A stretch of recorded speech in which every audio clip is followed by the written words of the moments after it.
Good morning. I thought maybe that was a special UUMC, welcome.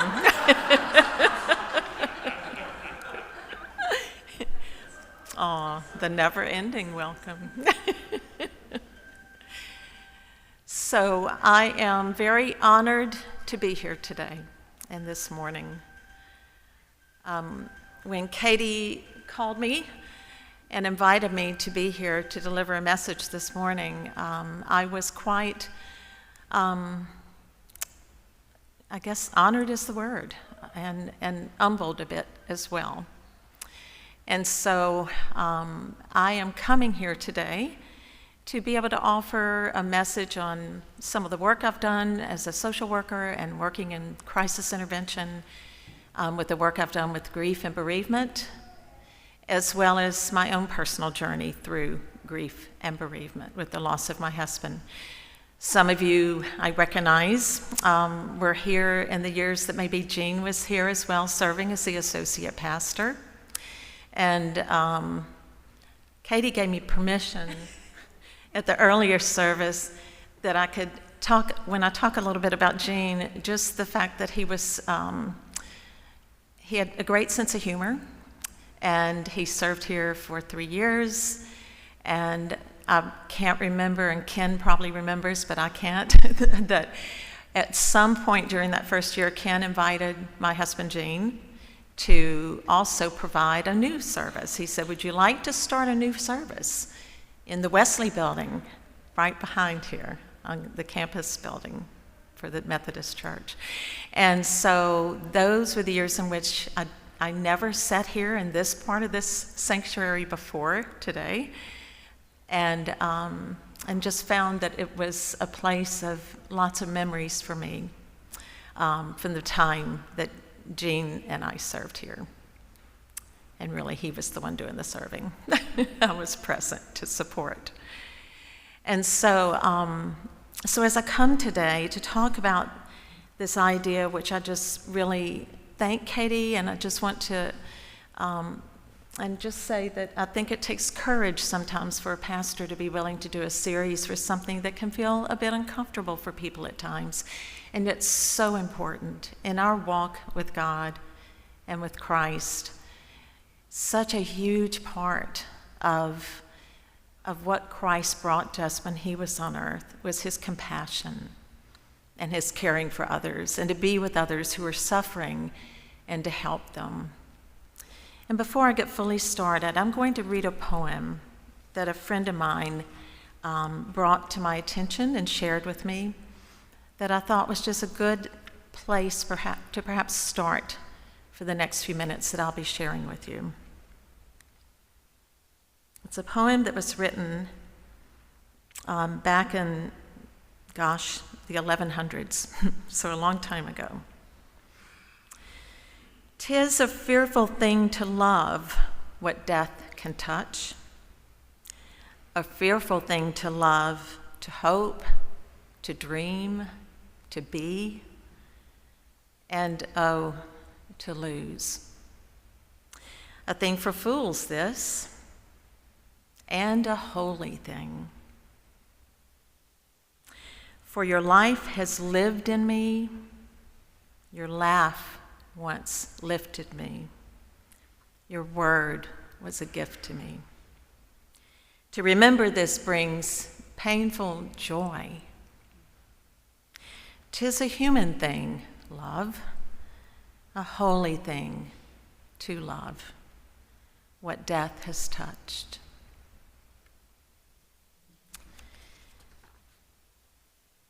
So I just thought that represented and put into beautiful words what it feels like, I think, for those of us who've had significant losses in our life, to loved ones who've died, and to know that that pain and that love tend to be joined pretty closely together. In the words of Father Richard Rohr, he says, if we love deeply, we will certainly suffer, because we've given up something of ourselves or control when we give that kind of love to others. And so we take a risk that perhaps suffering will be somewhere down the road because of how much we loved. And it's worth the risk. And Rohr would also say, if we don't learn to transform our pain, we will surely transfer it. So think about that for a second. If we don't learn to transform our pain, we will surely transfer it. Meaning that if we hold on to that pain and we're not able to find a way to reconcile it into our lives for those of us still living, then that pain can begin to kind of maybe create a hard wall around our hearts instead of being able to live out of that love that we shared so much with the other person. And that for me has been my journey the last 2 years since Jean died, is learning how to live again without him as my best friend. Right up to 50 years of marriage. We started dating when we were 16. And so a long, long life together. So some of you may remember a book that was written a long time ago called When Bad Things Happen to Good People by Rabbi Harold Kushner. And he dispels this myth about suffering and helps us to see our way through intense pain with this that I'm going to read to you that he suggests. The conventional explanation that God sends us the burden because God knows we're strong enough to handle it, he believes has it all wrong. Fate, not God, sends us this problem. Or these problems. When we try to deal with it, we find out that we are human. We get tired, exhausted, I would suggest, for those of us who've been through a significant grief time. We can get angry and overwhelmed. But when we reach the limits of our own strength and courage, something unexpected happens. We found reinforcement coming from a source outside of ourselves. And in the knowledge that we are not alone, that God is on our side, we manage to go on. And I think that scripture just read by Tommy, that it was something that is just beautiful with reminding us that God offers as that, I've heard of it as the mother bird, but also the daddy bird, protecting and creating a refuge for this and for us. So it reassures us that God is our refuge in whom we trust. So, thinking back to my own experience with the loss, I can remember over 20 years ago now, when I began working in the field of crisis intervention and suicide prevention and intervention, that I thought I knew a lot about grief and bereavement with the number of people I've worked with who've had such terribly tragic losses. And from time to time over the years, I've worked with a weekly survivor of suicide loss bereavement group. There's a lot of intense pain, as you can imagine, and people coming together to try to support one another and find some place of where they will eventually be able to find that hope that I think comes from the scripture just read. That hope and that place and thing that we can hold on to with that love that we lived with, and that we can continue to live with, just in a different way. And I won't say I was right there when Gene first became so ill and struggled so much that last year and a half of his life as he declined from an illness called Lewy body dementia. And any of us, and I'm sure there are others in the room, I imagine, that have also experienced the loss of loved ones perhaps, or loved ones who may be experiencing some type of illness that creates the reality that I can remember me saying the day we got home with Jean's diagnosis, and our kids came over, our grandkids came over, that we could all be together when the information and news was shared with our family, that he had been diagnosed with a terminal illness, and that in that moment, some people may feel so angry at God, and that's not uncommon. And God is certainly big enough to take that on and be there for us when we're ready to turn to him. And so when I think about how his death has affected our, what might in the past have been called our normal holiday plans for that time between Thanksgiving and New Year's through Christmas, and just how hard that can be for any of us who've had loss, how painful it can feel. And those memories, again, bring that just paradox, right, of joy of those memories, but also with that one person that we may be holding so close that it's painful that they're not physically with us for the upcoming holidays. And so I can remember the first Thanksgiving 2 years ago now. We'll be coming into our third Thanksgiving shortly since Gene died. He died the end of September of 2021. And I kind of started just spontaneously in a way. It wasn't necessarily very well thought out, but of a ritual of sorts that I hope we can continue through the years ahead with my family. I had my children, my adult children, and their children, my grandchildren, were all there for that Thanksgiving meal. And I remember that I told them, and I think it was after we ate. I'm looking at my son back there. I can't remember if it was before dinner or after dinner. I think it was after. And I invited everyone, and I said, let's all gather in my den, and let's take a few minutes here together to remember Pops. And I think I lit a couple of candles, and everyone was sitting around the room. So there was probably 15 of us, 12, 15 of us. And then I said, I want each person to share something you remember about Pops. Something that was a really good memory. Something maybe you learned from Pops, or that he gave you that you may just now be thinking of.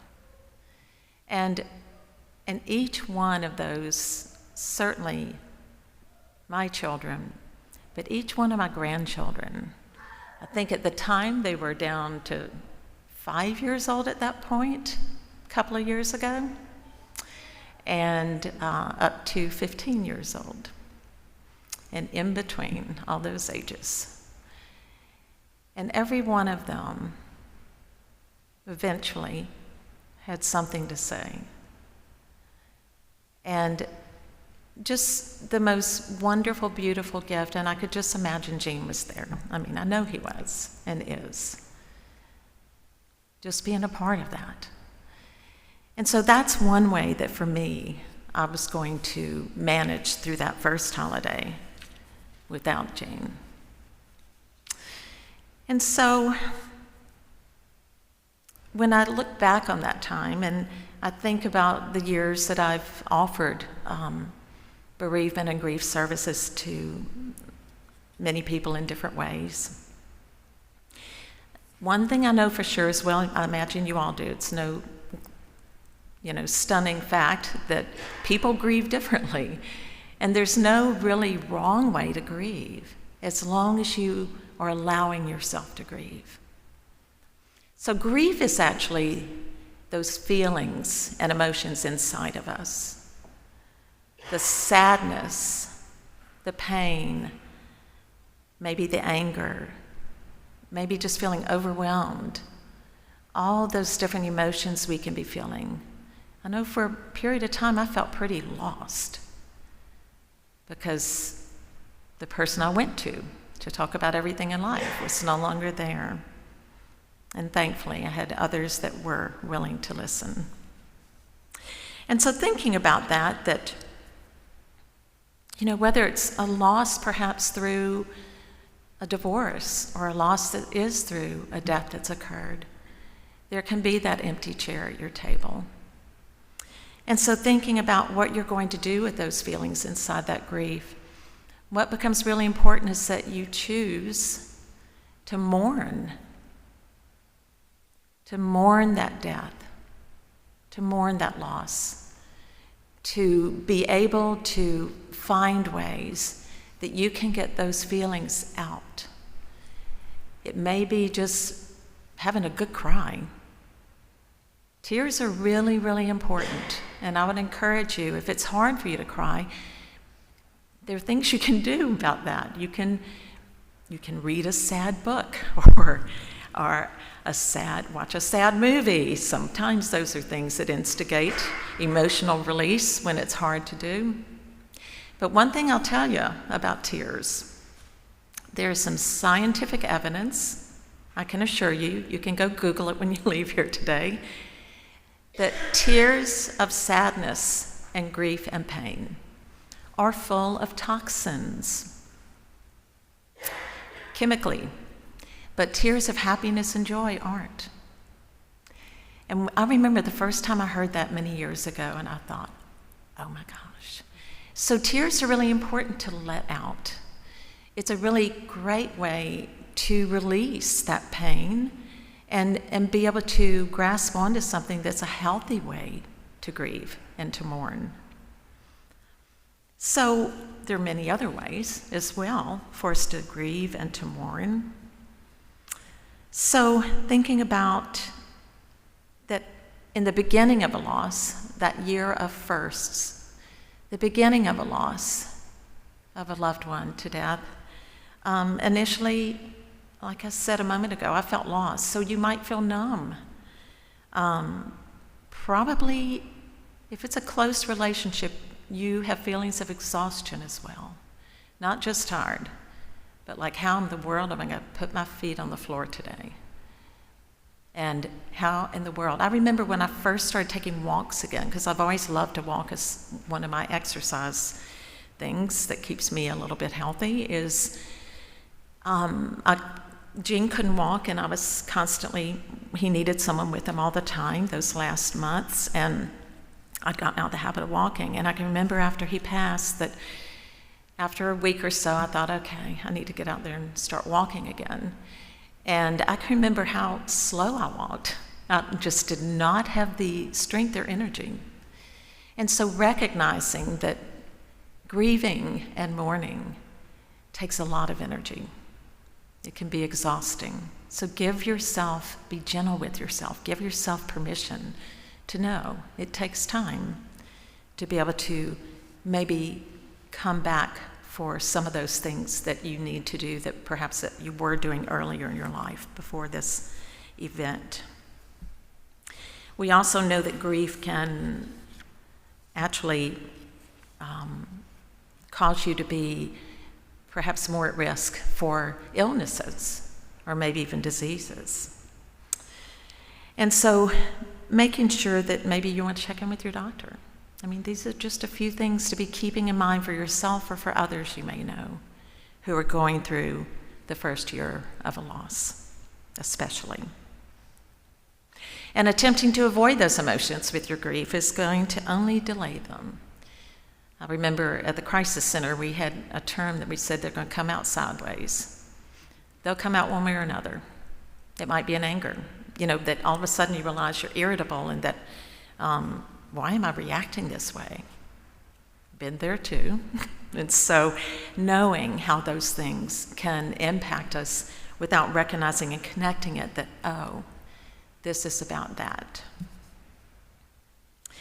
So one thing more about tears that I would hope, don't be embarrassed with your tears. Sometimes people, when you're with them that have good intentions, and you may start feeling emotional talking about your loved one with someone, with a friend or someone else, and they're like, oh, I didn't mean to make you sad.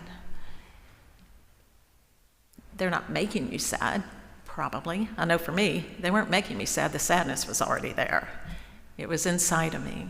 And so this was a way that, because they were asking about Jean, or giving me a wonderful story to make me laugh about something Jean did, and there may be tears coming with the laughter, it's a gift to have those opportunities. And it's a way to release again with kind of that combination of the joy and the sadness at the same time, but all good.